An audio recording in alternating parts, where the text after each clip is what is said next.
Hello, everybody, and welcome to the Stress, Hormones, and the Holidays Masterclass. Everything that a midlife woman needs to know about navigating this stage of life during this time.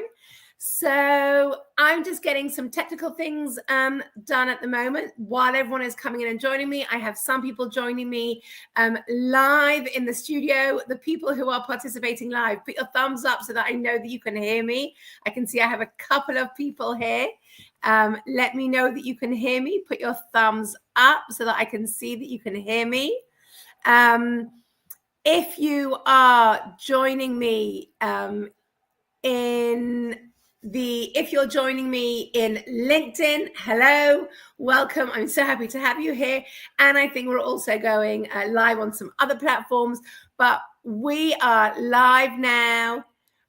And I hope you can all hear me. I hope that you are following me. I seem to be hearing myself in double time. Not quite sure why that's happening. Okay, so we are now going to be talking about this very important topic about stress, navigating stress, what stress does to our hormones, what happens when stress is increased because of this time of year. Doesn't matter sort of what denomination you are or sort of where, whether you practice or don't practice any type of religion. This time of year is not about religious practices or identification.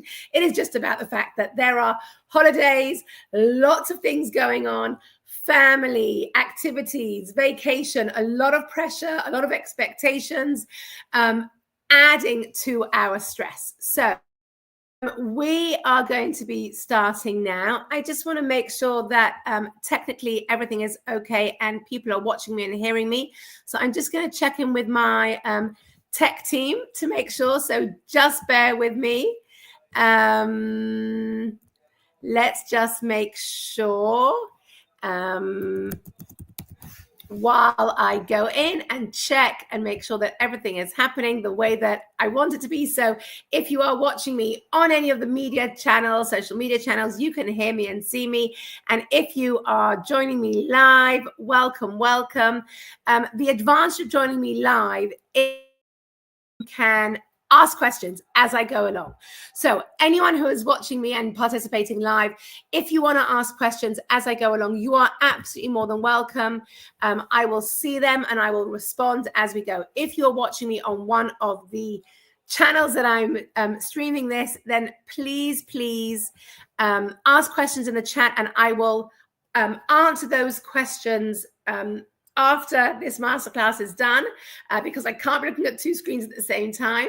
But anyone who is here live, of you being here live with me, is that you can ask questions and I will answer them as I go along. So, but if you are following me and watching this either on the replay or watching this on one of my channels, welcome. You are all welcome, but ask your questions and I'll come back to you afterwards. So let's get started and let's talk about, let me introduce this topic. Let's sort of tell you what we're going to be doing. We're going to be together for about an hour. Hopefully there'll be plenty of things for you to, new things to learn, practical tips you're going to be taking away, and also have a pen and paper handy because I know you're going to want to be writing notes. So let's get started. The things we're going to be looking at is the effect of stress on the body. We don't really often talk about the larger perspective of stress on the body. The role of cortisol, which is one of the stress hormones, the role of cortisol as it relates to our hormonal health and our hormonal balance, specifically women in midlife, perimenopause, menopause, into postmenopause, how and why stress is a contributing factor to hormonal imbalance, and the stress-weight relationship. Okay, I know so many midlife, perimenopausal, menopausal women are struggling with that. extra weight, that meno belly, that midriff extra weight gain. Why is it happening when you're doing all the things right, eating healthy, exercising, etc., etc.? You still are not able to lose weight. We're going to talk about the stress-weight relationship. Easy to implement strategies and tips that you can do. And obviously, as I said, all the questions. So if you are here watching with me live, please ask your questions and I will answer them as we go. So let's start. What is, okay, the science of stress? What is really going on in our body when we are in stress? Let me just start off by saying there are 4 different types of stress. And most usually when people talk about stress, they're talking about that acute stress. Oh my God, I feel so overwhelmed. It's, Christmas, it's the holidays, I've got family coming, or I've got a work deadline, or, my kid has an end of year show and I'm running around dropping kids to rehearsals and whatever that acute stress is in the moment. And then when the moment passes, that stress disappears. But there are other types of stress, and it's really important that we address what stress is. We want to give a voice and space and understanding to all the different ways that stress shows up. So we have acute stress, we have chronic stress. Chronic stress, unfortunately, is stress that very often there's nothing we can do about. It is stress like a really stressful job, a really stressful relationship, a child with special needs, sick parents. That is not going anywhere. It's stress you live with 24/7. There is no end in sight unless the situation changes. And very often that's not a practical solution, at least in the short term. Third type of stress is trauma stress. We're not going to talk today about trauma stress, but trauma stress, big T trauma, little t trauma, the impacts of trauma on our body as it is expressed as stress. And the fourth, biological stress from environmental hazards, toxins, mold. We're again not going to talk about that type of stress today, but that is a profound stress on our body. That is a big trigger for hormonal imbalance. So what happens in the standard stress response? And I'm sure you're all familiar with this analogy of that fight or flight response, response to an immediate threat, an immediate trigger. The example we always use is you're out in the jungle and the saber-toothed tiger is running after you. That really triggers in the body. The brain becomes aware that there is a stress response, a trigger, a stimuli that is a threat, an immediate threat to the body. Everything that is not essential shuts down. So any non-essential activities in the body shut down as a result of your brain getting this stress response. So everything in the body shuts down.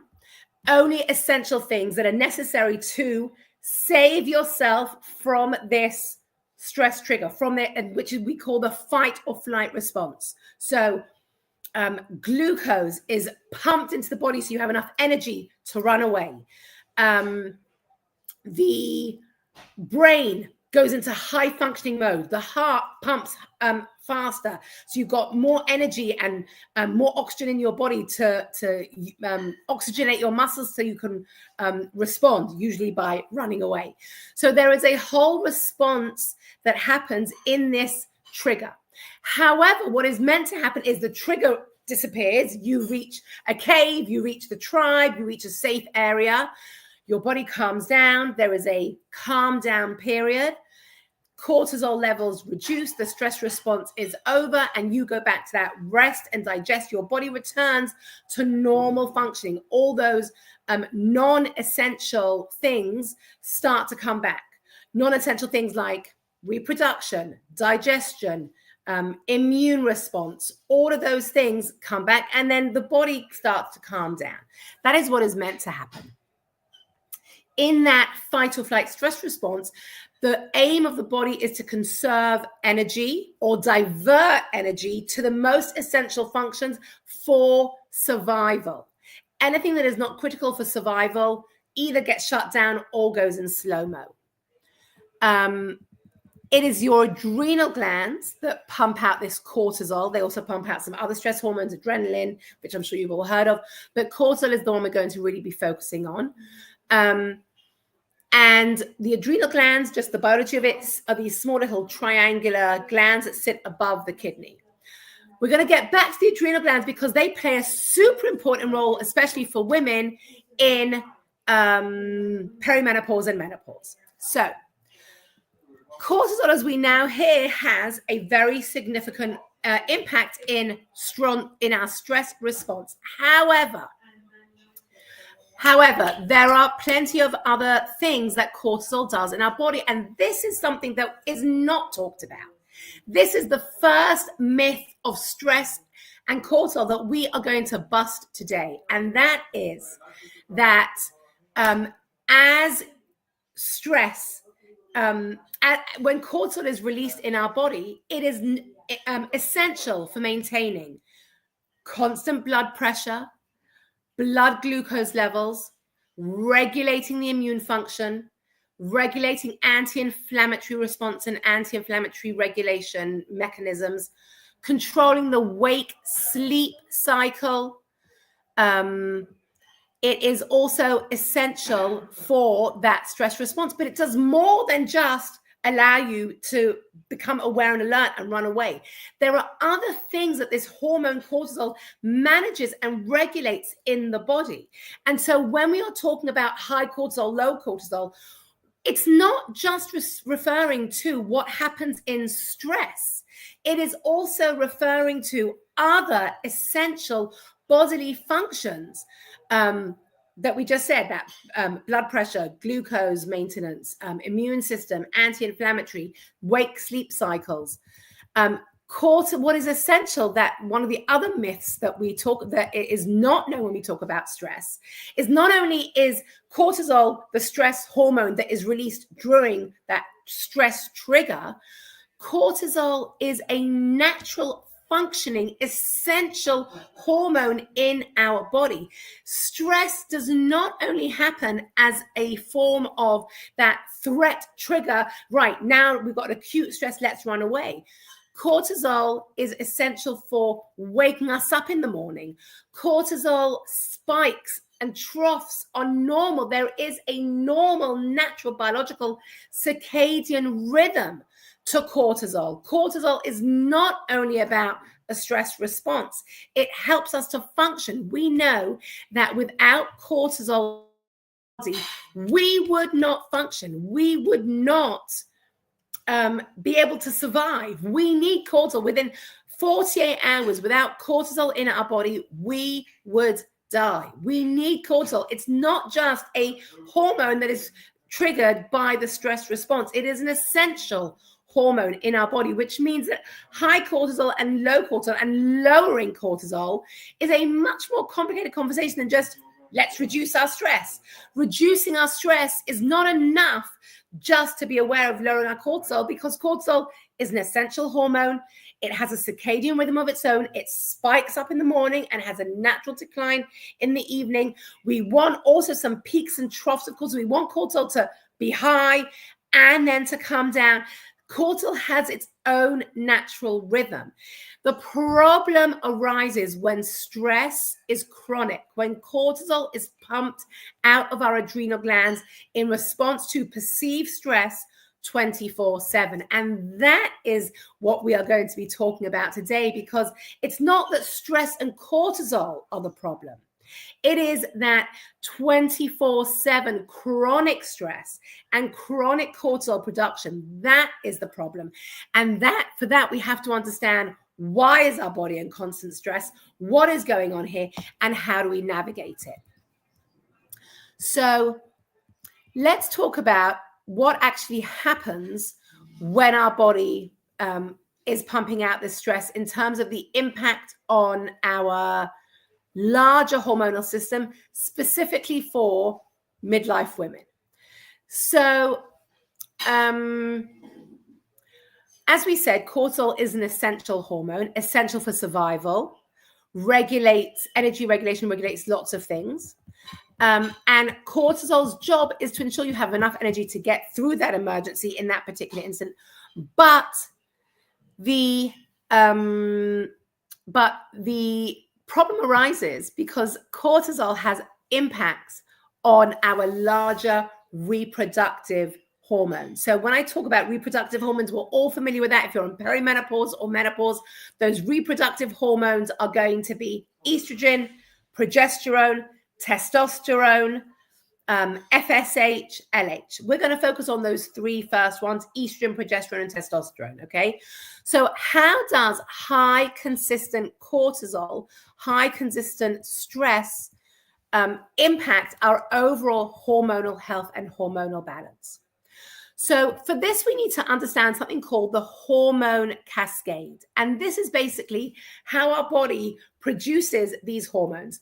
The building block of all our hormones is cholesterol. And when we talk about wanting to have low cholesterol for midlife women, perimenopause, menopause, and even in postmenopause, low levels of cholesterol are not great for us, because we need cholesterol as this building block of these hormones that are fluctuating and that are going up and down. And we really want to preserve as much as possible, maintain these good hormonal levels, even in perimenopause and menopause. So we need that cholesterol. Cholesterol gets turned into something called pregnenolone, and pregnenolone gets turned into two different things. So cholesterol into pregnenolone, maybe have heard of that hormone before. Pregnenolone gets turned into two things. On the one side, progesterone, which gets turned into cortisol. And on the other side, it gets turned into testosterone and then into estrogen. That's very, very simply. It's a little bit more complicated than that, but basically cholesterol into pregnenolone, pregnenolone into progesterone and cortisol. And on the other hand, testosterone and estrogen. These hormones then get made and secreted by their different glands. We know testosterone and estrogen, and also progesterone are secreted by the ovaries. However, when your body is struggling to keep up with the stress response, and again, today, stress is not, we're running away from a saber-toothed tiger. Today, stress is 24/7, either chronic stress or stress from external things like our phones, social media, the pinging, the WhatsApp, the news, this constant alert and awareness of things that are going on, this constant having to be on call, the constant triggers of our very modern society. We all know we are stressed by the juggling and by the responsibilities and by all these different things that are going on that are really stressing out our lives. So when we are in this constant stressed out state, rather than send the cortisol, the cholesterol into pregnenolone and then into the other hormones, everything goes straight to cortisol. We know, as we said earlier, cortisol is an essential survival hormone. We need it to survive, and the body will always choose to create cholesterol, to create cortisol in exclusion of any of the other hormones. As we said at the very beginning, non-essential functions shut down, reproductive functions shut down, digestive functions shut down, immune functions shut down. Everything shuts down. Only the essential things that are critical for survival remain. That requires cortisol production. So in this hormonal cascade, when we are in consistent high stress, it is going to throw all those other hormones way down the tracks for production. It is not focusing on that. Everything else gets shunned away, and cholesterol, pregnenolone, bypass everything right to cortisol. Cortisol is going to always be made in preference to any other hormone. That means that if you are already in hormonal chaos, in hormonal fluctuation, excuse me for the, thank you, sorry.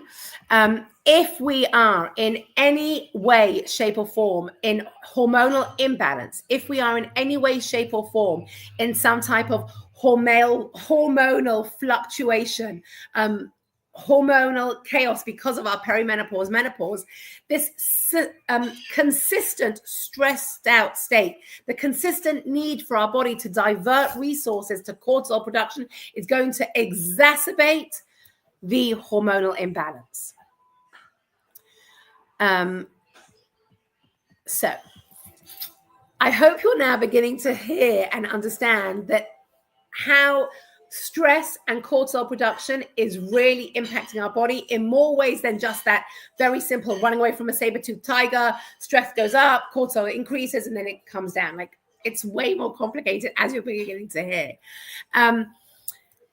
Impacts of cortisol stress, of chronic stress, also impact.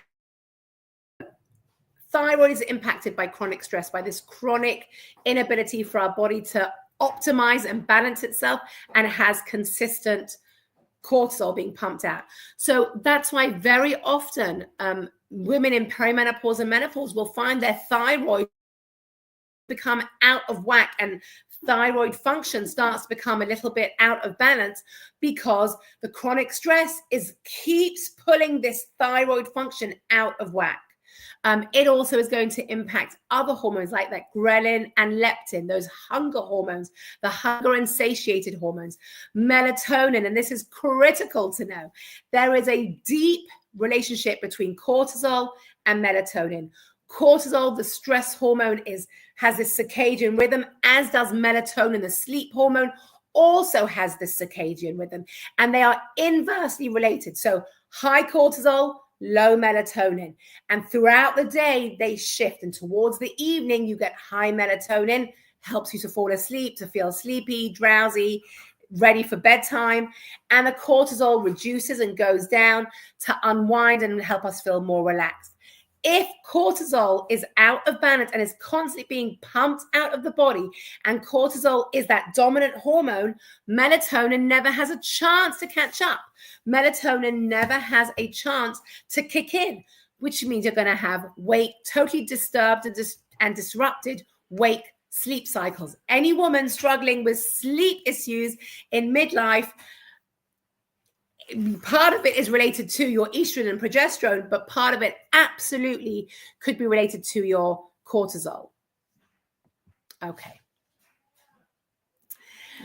Now that we understand the deeper picture and the deeper context of cortisol, stress impacts on the body, how stress is showing up for us today in ways of this constant throwing us off kilter, I want us to talk about the stress-weight relationship, because that is really, really important. The stress-weight relationship is the thing that really is not talked about. And just before I go, though, I just want to see if anyone has written any comments. If you're watching me live here, please post some comments. Let me know what you're thinking so far of all the things that we've said.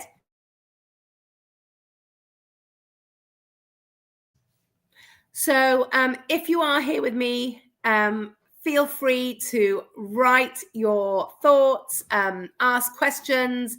If you're watching in any of the live platforms, make sure you're writing your comments. Let me know. But if you are watching here with me in StreamYard, then please watch here. Okay. So, having understood where we are so far, let's talk about this stress-weight relationship. So we already understand that stress has a major impact on our hormonal imbalance. We already understand how and why that happens. We already understand that if our hormones are in flux, we have hormonal chaos, hormonal fluctuations, this roller coaster ride in perimenopause, and we also add this element of stress, it's going to exacerbate our hormonal imbalances and therefore exacerbate our symptoms. But now is the real kicker. So in case that wasn't bad enough, let me add another piece, another layer onto it. Why do so many women experience weight gain in midlife? And I can't tell you how many women, how many of my clients have come to me partly for one of the reasons is this unexplained weight gain and don't know what to do. What is happening? What is going on? So many women, and this may be you also, you are eating healthy or supposedly healthy. You're working out and exercising, and either you are not losing any weight or you are in fact gaining weight. And all those tips and tricks and things you used to do in your 20s and your 30s to lose weight, none of that is working anymore. And your body just seems to be betraying you. Nothing is working. And you speak to people, you go to your doctor or you go to a dietitian or a nutritionist or a health coach, and they're like, well, just eat healthy. And you're like, but I am eating healthy. And even if, as we all are human, maybe there's some things that you're doing that, cheating, I hate that word, but let's say, your diet isn't 100% pure the whole time. None of us do have a diet like that. It doesn't really explain the dramatic weight gain that you're experiencing. And the fact that not only that, you also have sugar cravings. You're doing all things right, but you still have sugar cravings. You're doing all things right, but you're starving in the evenings. You're doing all things right, but you are exhausted. You go to the gym and you come back and you feel totally and absolutely exhausted. You feel drained. What is going on here? So there are actually 3 reasons or 3 explanations as to what's happening here. The first one is cortisol and fat storage. Chronic stress drives fat storage cells, especially in the abdominal region. Cortisol triggers, as we said, that glucose release into your bloodstream. Part of the job of cortisol is to give you energy for survival. You need that energy to run away. And it's great when we were running across the savannah running away from a saber-toothed tiger. It's not so great when you're sitting in front of your television or sitting in front of your laptop or your computer and feeling totally stressed out. You're not actually using up that energy that has now been released into your body. You're not using up all that glucose that is being pumped into your bloodstream. So if you're not running away and you're not using up the energy, all that glucose that is being pumped into your bloodstream is turning directly into fat storage, specifically and especially around that midriff region. So stress, cortisol equals fat storage, fat gain, fat cells storage. That's number 1. Reason number 2 is, and this is what I hear the whole time, it's not just about the food, it's exercise isn't helping me lose weight or look more toned. I don't feel any different. All I feel is just exhausted. So cortisol is also released when you exercise. There are plenty of examples of my clients who have had to totally change the way they exercise and the way they move their body because the exercise they are doing is actually exacerbating the stress response. And I'm not talking about running a marathon every day. Exercise can lead to your body interpreting that as a stress response. And then we know what happens. Cortisol is going to be released when you exercise because you're running and you're using up you're using your muscles. There is a stress response happening. The higher the intensity or duration of the workout, very often the bigger the stress response. This is already for women who are in a stressed out state. And even if you're not in a stressed out state, exercise is going to trigger that cortisol response. And depending on the type of exercise you're doing and how intense it is and how long it is, it really, really can stress out the body. It means also that when it's released, it breaks down protein for energy, resulting in this rapid and ongoing muscle wastage, which is why you may not look so lean and toned afterwards. Basically, a very easy equation we have. We have cortisol from your stressed out life plus cortisol from the exercise you're doing equals excessively high cortisol, extra fat gain, extra muscle deterioration, and the exercise you're doing is not helping. Which is why we need to think about the type of exercise, what you are doing, how you are doing it, when you are doing it, and to really understand it for your own personal situation. Is the movement that you're doing supporting your body, or is it adding a stress layer to your body? Okay. The third reason why cortisol may be exacerbating or triggering weight gain is because cortisol is the hormone that tells your brain you are under threat.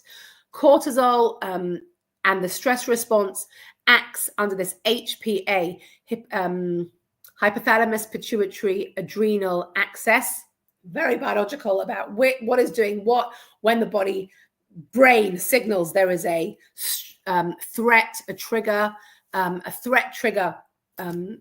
of that requires a cortisol response.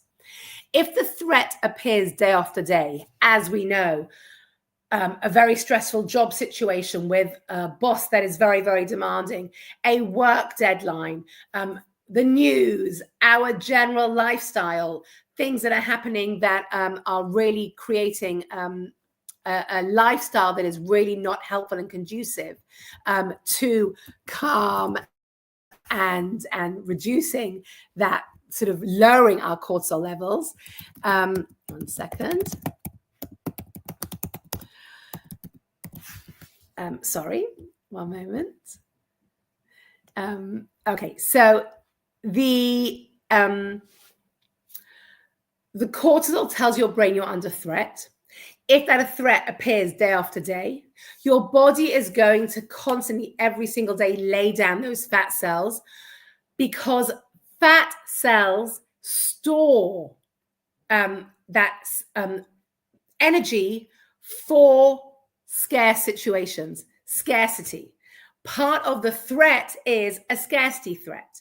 Part of the threat is I'm not going to have food for the next month. And that is how the body interprets a stressful situation. So we need to be able to ensure that this biological response ensures that our body is ready to deal with these stressful, lean times of where we don't have enough resources to survive. So the body is going to lay down these fat cells as a survival technique. And when you're stressed out, when sort of in this biological response, the body can then use that fat storage when the stress response disappears. So we have the biological response of stress in the immediate that triggers that glucose release, adding to fat cells. We have the fact that exercise in itself, cardio, can be interpreted often by the body as stress, which then leads to cortisol and then laying down these fat cells and the glucose release.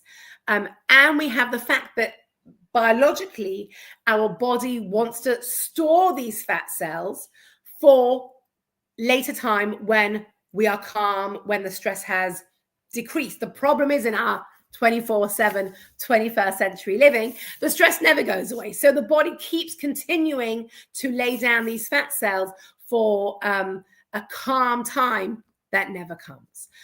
No wonder you can't lose weight. No wonder you're stressed. And the not being able to lose weight adds to your stress and anxiety, makes you sometimes work more intensely, go to the gym, which, the increased intensity of exercise is going to only increase that trigger response.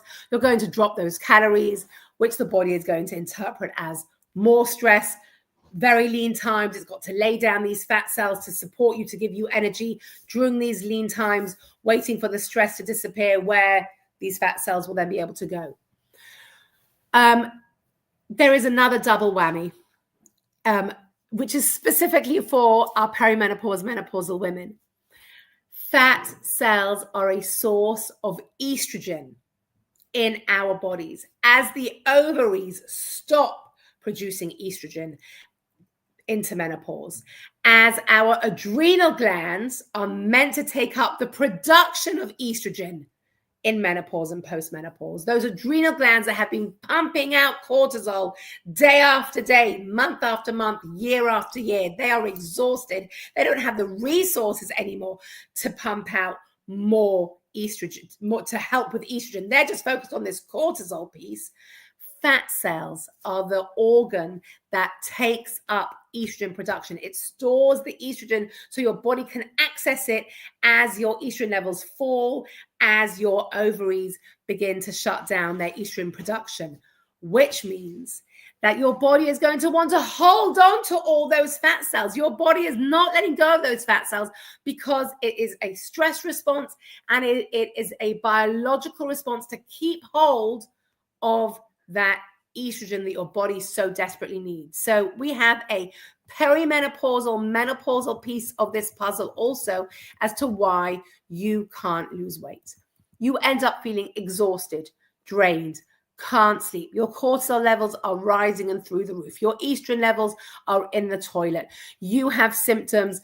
You are exhausted. Nothing is working. You're gaining weight. You don't feel good about yourself, and you're stressed because of all these stress triggers. And guess what?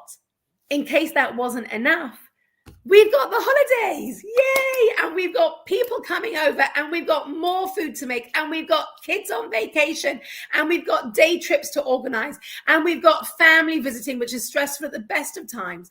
So a perimenopausal or menopausal woman experiencing acute and chronic stress on a regular basis, gaining weight, and whatever she does isn't help and is only contributing more to the problem. Plus hormones totally imbalanced anyway because you're perimenopausal, and double whammy because of this cortisol that is being produced at the sacrifice to all the other hormones. Where does that leave you? Probably overwhelmed, burnt out, exhausted, and wanting to hide under the cover for the next 2 weeks while everyone just fends for themselves. So how can we reframe this conversation, and what can we do about it? And that's really the big thing that we're going to talk about for the next part of our time together is what is our hope here as midlife women, given this reality that I've now created. And I think that this is the next myth that we are constantly told about stress. We are told that we want to rid ourselves of stress. We want to get our cortisol levels down. We don't want to have this fight or flight response. Just be calm, just de-stress, sit on your mountaintop or do some yoga or do some meditation. Get that stress out of your life and everything will be fine. And I don't think that is realistic. I think that is a big myth that we are being sold on, that is not realistic, and that actually isn't good, because we've seen that we need cortisol for essential functions in our body. Cortisol is not just about a stress response. It is critically about a stress response, but it plays a lot of other roles in our body, and we need stress. We need cortisol to survive. So the idea of getting rid of stress or having, leveled out, balanced cortisol 24 hours a day is not realistic. Stress is bad when it is 24/7. Stress is not bad as a response to a threat trigger. In fact, it is essential. So what we are looking for is not to have no stress. No stress is not the goal. That is the myth that you have all been sold on, and it is not accurate. No stress is not the goal. The real goal is managing our real life stress realistically. We are not running away from a saber-toothed tiger. And we're not going to be able to hide in a cave or hide within our tribe and then sit and relax for the next 5 hours. That's not real life for us midlife women. The real goal is managing our stress effectively. So what I say to my clients as part of my program when I work with them to really get their hormones in balance to help manage their symptoms and to really reframe this whole midlife experience is the aim is not zero stress. The aim is to get your stress down from 150 24/7 to within a range, and to have you navigate your stress within that range. We want to see peaks and troughs. We want to see a stress, a cortisol response, and then we want to see you be able to come down, to have that rest and digest, to have that calm period.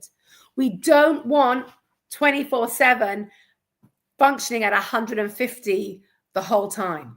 And we don't want 0 24/7, like that's sort of like flatlined.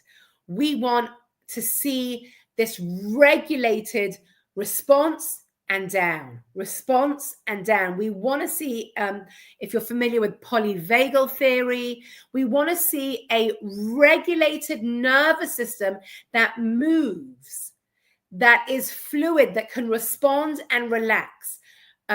We don't want to see it constantly in this stressed out state. And to develop a good nervous system stress response, that is where the real magic lies. Developing a really good stress response with peaks and troughs, with the ups and the come downs, so that when things are heightened and that, let's say you're cooking a meal, you're cooking Christmas dinner, you've got, all your family coming over, or you've got family coming over for a festive event, or something's happening. Yes, you're going to be busy and you're going to be in the kitchen and everything's going to be, as they say, all the gas burners are going to be on and everything is going to be busy and lively. But then there's a downtime that isn't necessarily reliant on alcohol consumption, but there is a natural ability to then de-stress, to bring the nervous system back to that rest and digest. So how do we do that? What are the strategies for regulating our response? And I have a whole long list here. And when I work with my clients, everything that I do, whether it be my 3-month program or my 90-minute consultation, it is all about personalization. This whole field of perimenopause and menopause, managing through this stage of life, managing your symptoms, embracing this stage of life, really finding the benefits and joys of this stage of life. It's all about personalizing to your needs, your symptoms, your lifestyle. There is no point me recommending things to my clients that they're not going to implement, because that doesn't make them feel good and I'm not doing my job properly. There is so much menopause information out there, but one of the biggest challenges is making it appropriate and adapting it to your specific needs. And that's one of the things I do as a menopause educator and coach. All my work is one-to-one. I don't work with groups. I only work with my clients one-to-one, because every single woman needs something unique and specific to her. Me telling you to go for a 20-minute walk or a 30-minute walk 3 times a week, if that is not anything that you are realistically capable of doing, there's no point me telling you to do that, because it's just going to make you feel bad. You're going to say, I haven't done my job properly because your symptoms are still there. Nothing has changed.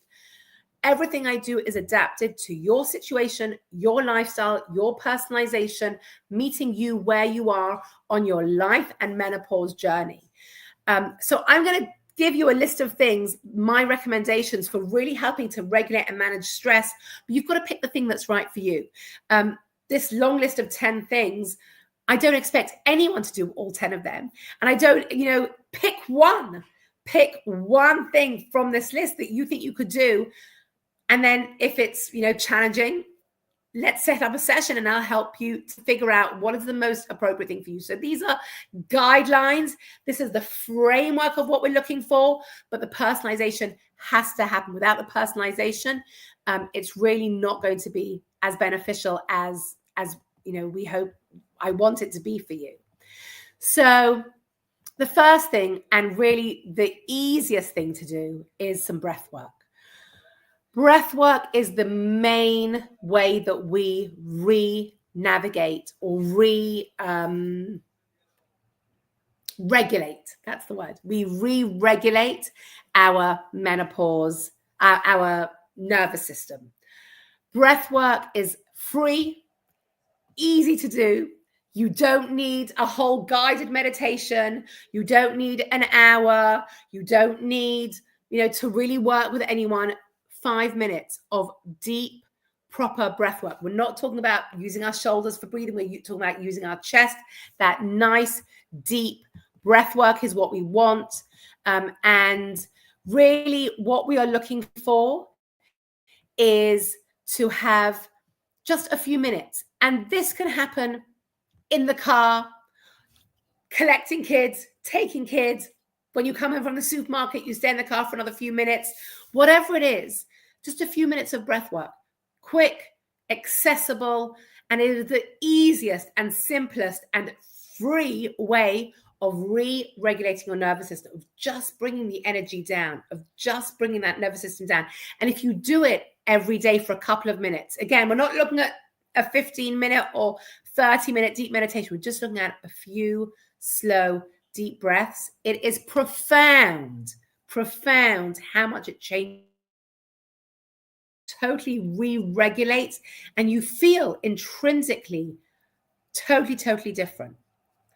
Spending time in nature, that can either be going to the beach, going for a walk, in the forest. It can be anything that is nature that is accessible to you. It could be sitting in your garden. It could be walking with bare feet on your grass. Spending time in nature is known to also have that really re-regulating thing on our nervous system. It really helps to calm us. Being out in sunshine. Sunshine is really important. And we're not talking about midday sun. We're talking about early morning sun or late evening sun. Sunshine, nature. And if you can kill two birds with one stone, be out in nature and do some breath work, wow, you're doing really, really well.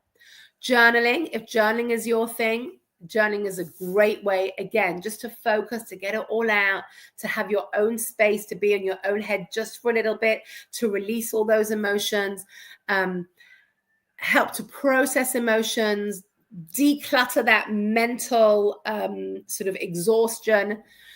Self-care.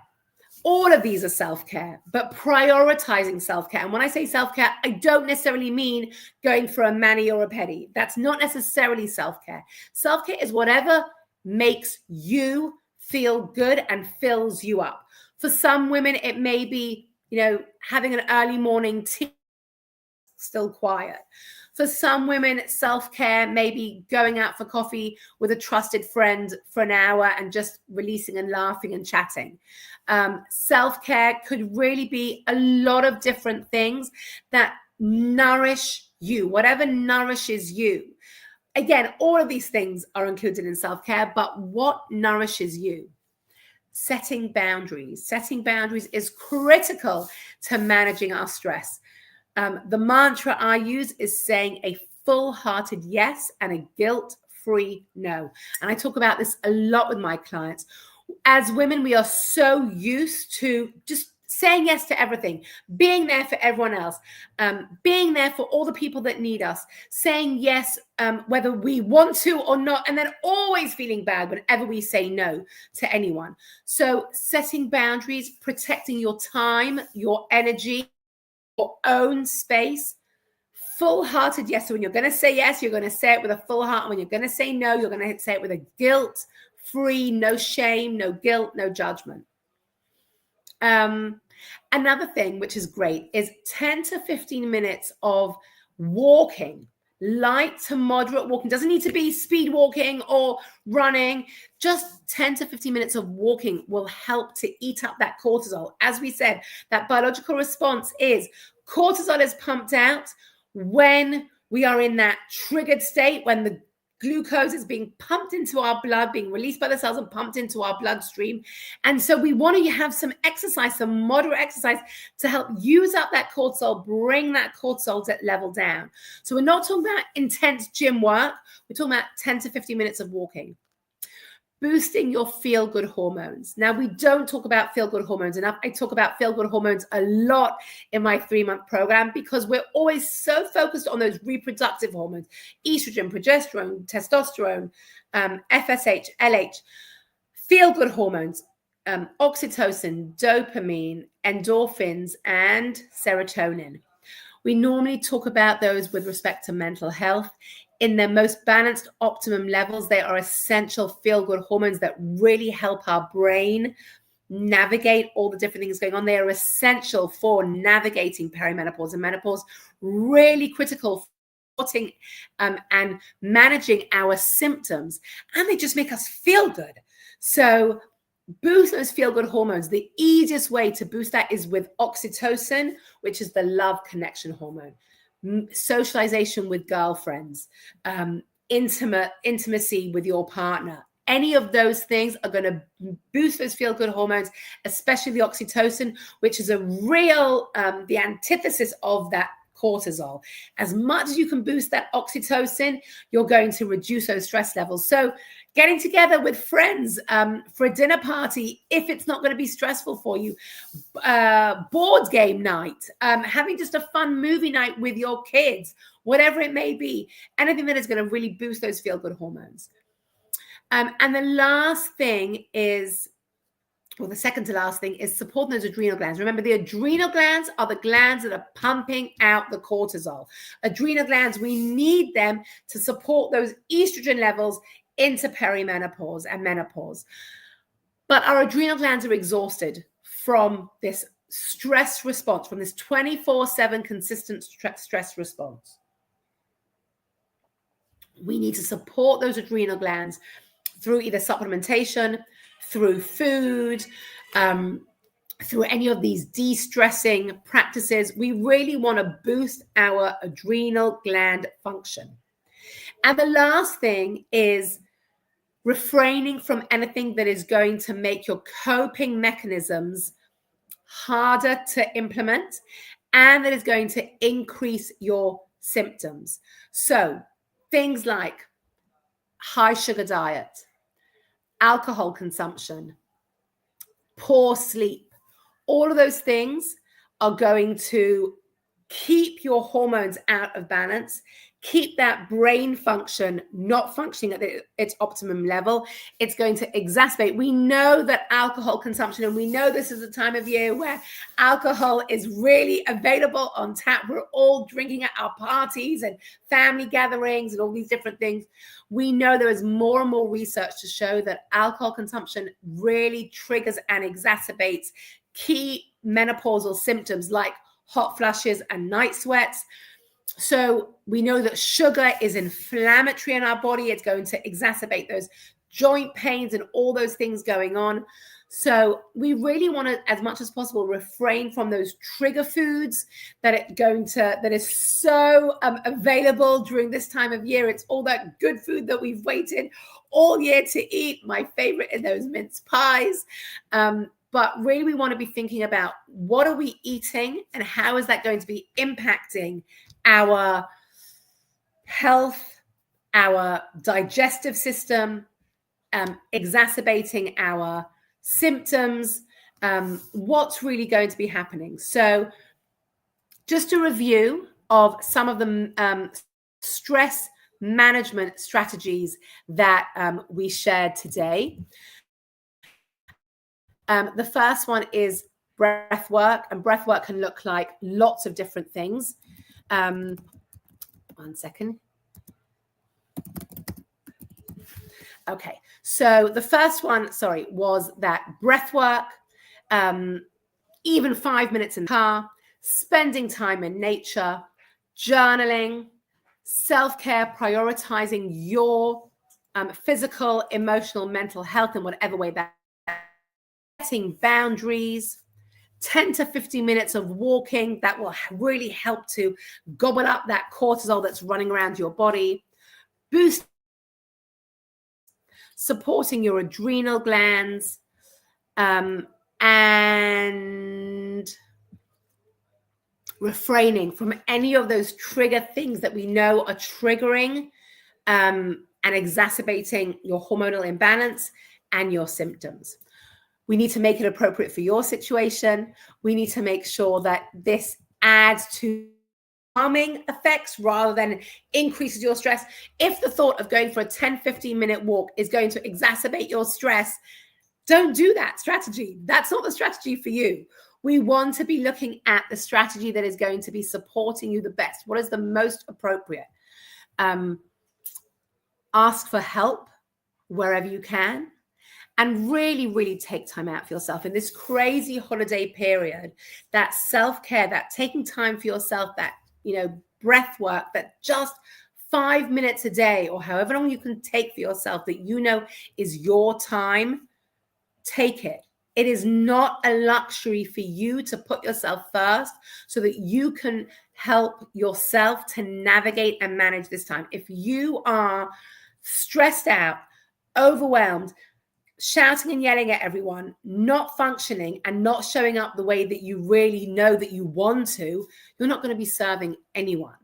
So really looking after yourself to help you regulate that nervous system response, to have that highs, but to also make sure you're coming down and having those lows is really essential to navigating this particular stage of the year, but just life in general, because after the holidays now, there's going to be the next thing that is going to be triggering your stress response to go, into overdrive.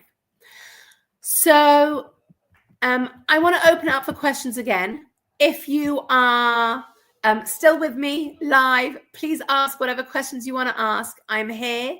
If you're following me on any of my social media channels, put the questions in the comments, and I promise I will come back to them and I will look at them and I will see what you've said and I will write comments. I'm here for your questions. Maybe I will show you very quickly how to do the breathing, because that's going to be one of the easy things you can do, and I want to make sure you're doing it properly. So we're not breathing through the shoulders, we are breathing through the chest and the lungs. So when we inhale, we really want to feel that chest and lungs expand. And then as we exhale, we want to feel the lungs closing like a balloon, emptying out its air. So really feel the lungs contracting. We're not getting any movement here. So often we're breathing like this.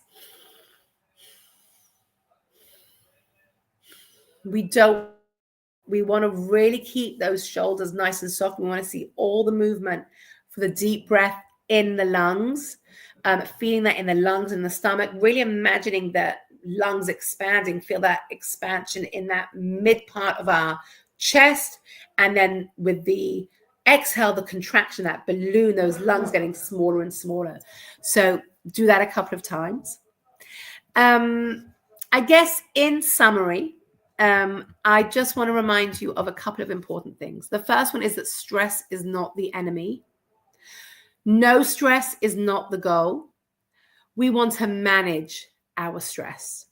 Secondly, stress has profound impacts on our body, not just as part of the stress response. Weight gain is not only about what you're eating. In fact, in perimenopause and menopause, it has very little to do with what you're eating. It is mostly about